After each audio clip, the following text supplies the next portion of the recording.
नमस्ते YouTube channel ज्ञान lovers में आप सभी का बहुत बहुत स्वागत है।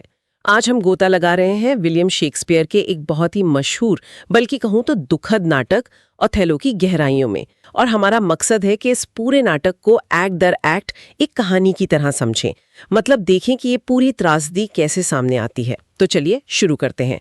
तो कहानी शुरू होती है वेनिस में, और वहाँ है यागो नाम का एक सैनिक, जो अपने जनरल ओथेलो से काफी नाराज है। हाँ बेहद नाराज, क्योंकि ओथेलो ने प्रमोशन उसे न देकर माइकल कैशियो को अपना लेफ्टिनेंट चुन लिया। अच्छा, और इसी गुस्से में वो रॉडरिगो के साथ मिल जाता है। रॉडरिगो, वो जो डेस्डेमोना से प्यार करता है। हाँ वही। और दोनों मिलकर पहुंच जाते हैं आधी रात को डेस्डेमोना के पिता सेनेटर ब्राबेंटियो के पास, उन्हें जगाने। क्यों? ये बताने कि उनकी बेटी डेस्डेमोना ने चुपके से एक मोरिश जनरल ओथेलो से शादी कर ली है। और यागो यहाँ देखिए कितनी चालाकी से काम लेता है। वो खुद सामने नहीं आता ज्यादा, दिखाता है कि वो ओथेलो का वफादार है, पर अंदर ही अंदर अपने नफरत पाले हुए हैं। बिल्कुल, जैसा वो खुद कहता है, I am not what I am, मतलब मैं वो नहीं हूं जो मैं दिखता हूं। उसका एक ही मकसद है, बदला। तो ब्राबेंटियो, जाहिर है वो तो आग बबूला हो गया होगा। हाँ, बहुत गुस्सा। उसने ओथेलो पर इल्जाम लगाया कि उसने जादू टोना करके डेस्डेमोना को फंसाया है। और मामला ले गया सीधा ड्यूक ऑफ वेनिस के पास। जी, और ड्यूक उस समय टर्किश हमले के खतरे से जूझ रहा था और ओथेलो की जरूरत थी साइप्रस में। हाँ, मतलब माहौल काफी तनावपूर्ण था। बिल्कुल। तो ड्यूक के सामने ओथेलो अपना पक्ष रखता है, बड़े शांत तरीके से बताता है कि उसने कोई जादू नहीं किया, उसने तो अपनी बहादुरी और जीवन की कहानियों से डेस्डेमोना का दिल जीता है। और डेस्डेमोना, वो क्या कहती है? डेस्डेमोना भी वहां आती है और वो साफ साफ अपने पिता के बजाय ओथेलो के प्रति अपनी वफादारी और प्यार का इजहार करती है। अच्छा, वो लाइन क्या थी? हाँ, वो कहती है, she loved me for the dangers I had passed and I loved her that she did pity them. तो ड्यूक मान जाता है। हाँ, ड्यूक सच्चाई देख लेता है और ब्राबेंसियो को कहता है कि इसे स्वीकार करो। डेस्डेमोना फैसला करती है कि वो ओथेलो के साथ साइप्रस जाएगी। और डेस्डेमोना को साइप्रस ले जाने की जिम्मेदारी किसे मिलती है? मिलती है यागो को। ओहो, मतलब बिल्ली कोई दूध की रखवाली। बिल्कुल। और अकेले में यागो अपनी असली योजना बुनता है। वो ओथेलो के दिमाग में ये शक डालेगा कि कैसियो और डेस्डेमोना के बीच कुछ चल रहा है। और इसका एक कारण वो ये भी मानता है कि शायद ओथेलो उसकी पत्नी एमिलिया के साथ। हाँ, उसे ये शक भी है, जो उसके बदले की भावना को और तेज कर देता है। ठीक है, तो ये था एक्ट 1। अब एक्ट 2 में सब साइप्रस पहुंचते हैं। हाँ, सब साइप्रस पहुंच जाते हैं और वहां पहुंचते ही खबर मिलती है कि एक बड़ा तूफान आया है और उसने टर्किश जहाजी बेड़े को तबाह कर दिया। मतलब लड़ाई का खतरा टल गया। जी, खतरा टल गया तो द्वीप पर जश्न का माहौल बन जाता है। लेकिन इयागो कहाँ मानने वाला था? नहीं, बिल्कुल नहीं। वो इस जश्न का फायदा उठाता है अपनी साजिश के लिए। वो जानबूझकर कैसियो को बहुत ज्यादा शराब पिला देता है। अच्छा। और फिर रोड्रिगो को उकसाता है कि जाके कैसियो से झगड़ा करे। और नशे में कैसियो, वो आपा खो बैठता है और ना सिर्फ रोड्रिगो बल्कि बीच बचाव करने आए मोंटानो, जो वहां के पूर्व गवर्नर थे, उन्हें भी घायल कर देता है। हंगामा हो गया मतलब। हाँ, पूरा हंगामा। आवाज सुनकर ओथेलो आता है। और वो तो बहुत अनुशासन वाला जनरल था। बिल्कुल। ये सब देखकर वो बहुत नाराज होता है और फौरन कैसियो को उसके लेफ्टिनेंट पद से हटा देता है। ओ, कैसियो के लिए तो ये बड़ा झटका होगा। बहुत बड़ा। उसकी इज्जत, उसकी प्रतिष्ठा सब चली गई। वो बहुत दुखी है। और यहाँ फिर इयागो आता होगा। हाँ, बिल्कुल। अच्छा दोस्त बनने का नाटक करते हुए वो कैसियो को सलाह देता है कि तुम डेस्डेमोना से बात करो, वो बहुत दयालु है, उसे कहो कि वो ओथेलो से तुम्हारी सिफारिश करे। और इयागो जानता है कि डेस्डेमोना मदद जरूर करेगी। हाँ, वो उसकी नेकी को ही हथियार बनाना चाहता है। जैसा वो कहता है, so will I turn her virtue into pitch and out of her own goodness make the net that shall enmesh them all. मतलब वो उसकी अच्छाई को ही कालिक में बदलेगा और उसी से जाल बुनेगा जिसमें सब फंसेंगे। बाप रे, कितना शातिर है ये। तो एक्ट 3 में क्या होता है? कैसियो बात करता है डेस्डेमोना से। हाँ, एक्ट 3 में कैसियो वही करता है जो यागो ने कहा। वो डेस्डेमोना से मदद मांगता है और डेस्डेमोना मान जाती है। हाँ, पूरी ईमानदारी से मदद करने का वादा करती है। लेकिन यागो, वो ये पक्का करता है कि ओथेलो दूर से कैसियो को डेस्डेमोना से बात करके निकलते हुए देखे, ताकि शक पैदा हो सके। हाँ, बिल्कुल। और फिर वो धीरे धीरे बहुत चालाकी से ओथेलो के मन में शक के बीज बोना शुरू कर देता है। और डेस्डेमोना बेचारी, वो तो बस मदद करना चाह रही है। वो बार बार ओथेलो से कहती होगी कैसियो को माफ करने के लिए। हाँ, और उसकी यही मासूमियत ओथेलो के शक को और पुख्ता करती जाती है, क्योंकि आयागो हर बार इसे ऐसे पेश करता है जैसे देखो उसे कितनी फिक्र है कासियों की। और यहीं वो जेलसी मतलब जलन। हाँ, वो द ग्रीन आइड मॉन्स्टर आयागो उसे पूरी तरह से जगा देता है ओथेलो के अंदर। इसी बीच वो रुमाल वाली घटना होती है ना, हैंडकरचिफ। हाँ, ये बहुत अहम मोड़ है।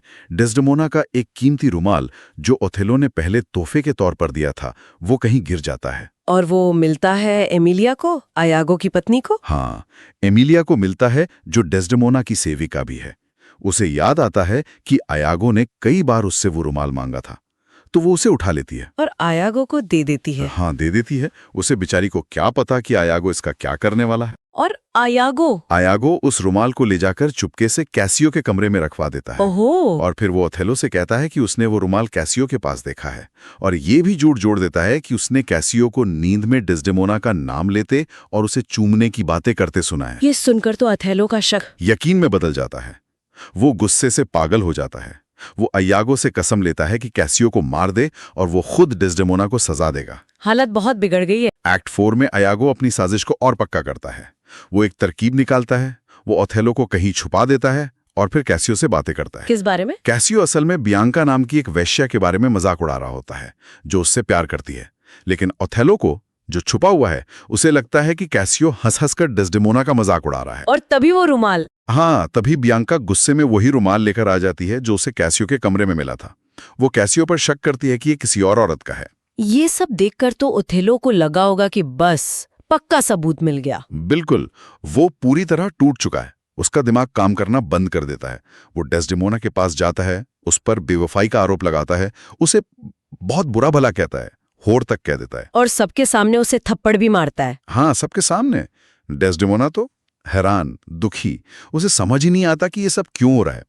वो अपनी बेगुनाही की कस्में खाती है, पर ओथेलो सुनने को तैयार ही नहीं। एमिलिया को कुछ शक होता है। एमिलिया समझने लगती है कि जरूर कोई है जो ओथेलो के कान भर रहा है, कोई साजिश कर रहा है, लेकिन उसे अपने पति यागो पर शक नहीं होता। और दूसरी तरफ यागो, वो रॉड्रिगो को भड़काता है कि अगर तुम्हें डेस्डेमोना चाहिए तो कैसियो को रास्ते से हटाना होगा, और उसे तैयार कर लेता है कि उसी रात कैसियो को मार दे। माहौल कितना भयानक हो गया है। और फिर आता है एक्ट 5, आखिरी एक्ट। हाँ, त्रासदी का अंत। रात के अंधेरे में रोड्रिगो घात लगाकर कैसियो पर हमला करता है, लेकिन खुद घायल हो जाता है।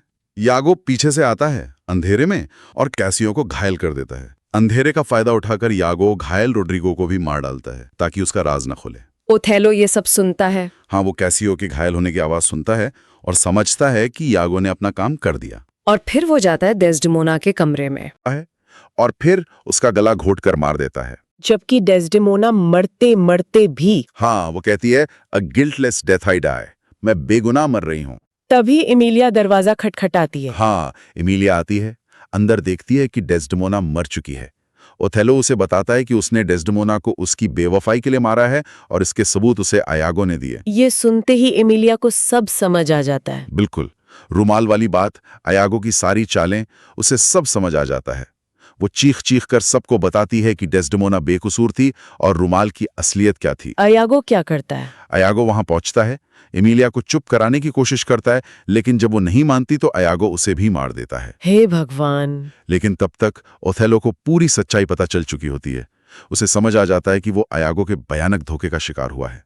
वो तो पूरी तरह टूट गया होगा। हाँ, गहरे पछताप और दुख में डूब जाता है। तभी वेनिस से आए अधिकारी लोदोविको, ग्रेटियानो और घायल कैसियो भी वहां पहुंचते हैं। पूरी कहानी सामने आ जाती है। हाँ, यागो को पकड़ लिया जाता है, पर वो उसे कोई पछतावा नहीं होता अपने किए पर। और ओथेलो? ओथेलो अपनी गलती मानता है, खुद को कहता है, one that loved not wisely but too well, मतलब एक ऐसा इंसान जिसने प्यार तो किया पर समझदारी से नहीं, बल्कि बहुत ज्यादा किया। और ये कहकर वो खुद को छुरा मारकर आत्महत्या कर लेता है। कितना दुखद अंत। बहुत।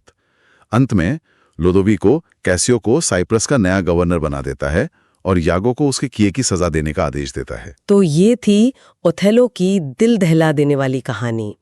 जलन, धोखा, नस्लवाद और आखिर में त्रासदी। हाँ, ये नाटक हमें बहुत कुछ सोचने पर मजबूर करता है।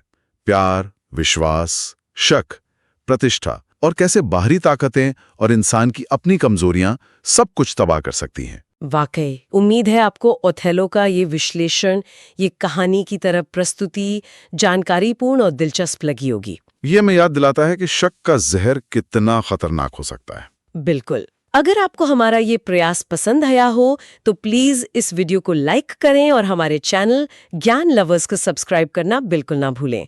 हमारे साथ जुड़ने के लिए आपका बहुत बहुत धन्यवाद।